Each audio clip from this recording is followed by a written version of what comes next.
Today on Stu's Cookery class, I'm going to be showing you guys how to make this amazing, simple and easy beef stroganoff.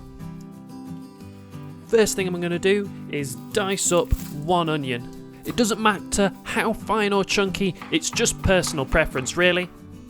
Once that's done, we're going to dice up some garlic. Now if you have a garlic press, you could just use that'd be absolutely fine. But I'm just trimming off the ends here, giving it a light crush, and then dicing it down. At this point, we're then going to move on to slicing our mushrooms.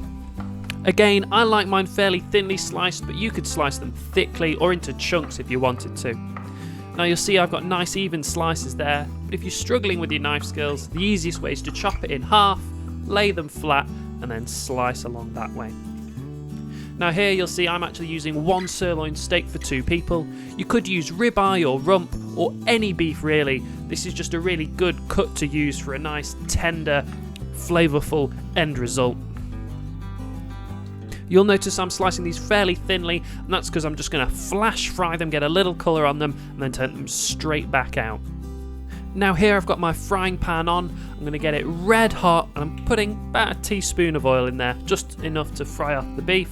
And then I'm going to carefully lay it all in. And you'll notice I'm just not splatting it into the pan, I'm laying it so that each piece of meat gets a nice good bit of contact with the pan so it gets a good bit of colour on it, and that colour's all flavour. You'll want to wait till they're starting to look cooked at the top edges, they're going a little brown, and then you should be able to turn them over and they'll be nice and golden.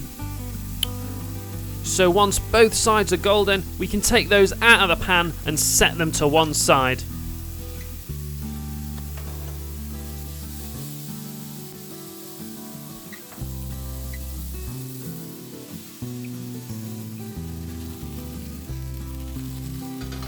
Once that's done, our pan goes straight back on the heat, and we're then going to throw in our onions, and we're going to stir around the bottom of the pan, pulling up all that golden colour that's stuck on the bottom.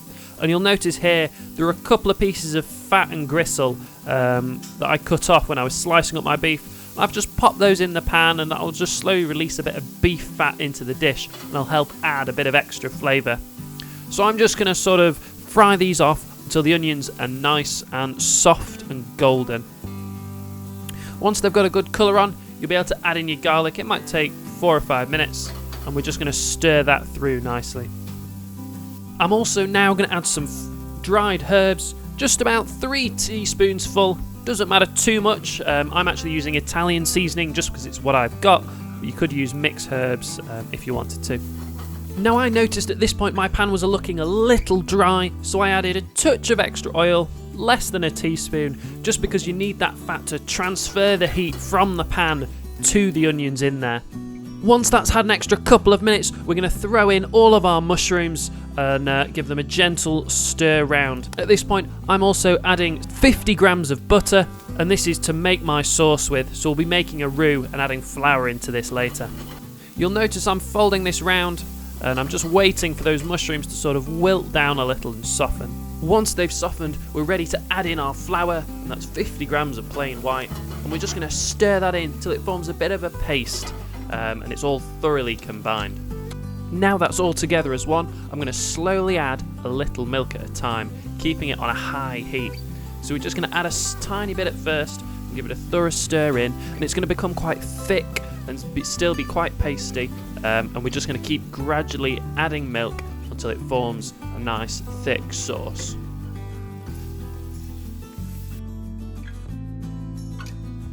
Once it looks like this, you want to make sure you give it a thorough boil and a mix to make sure you cook out all the flour. I'm also going to add half a beef stock cube just to add some extra flavour in there. I'm going to give that a really, really thorough mix in. Once your sauce has had a thorough boil and it's really nice and smooth, you can actually turn this off until your rice is ready. And you can just warm it back up, add the beef in to heat that through, and bring it all together. Now at this point you can see that my sauce is completely cold and my rice is actually about 2 minutes off. I did just try it, but I'm showing you there for effect. Now when you're heating the sauce back up, you will want to add a splash of milk just to make sure that it softens back down and it loosens back up, because as you're heating it through and as it cools, it loses lots of moisture. So once this has gotten hot, I'm going to add back in my beef and warm that through in the pan, just for a couple of minutes. I like to add a little English mustard into mine just for a bit of extra flavour, but you could use Dijon as well, or you could just leave it out completely.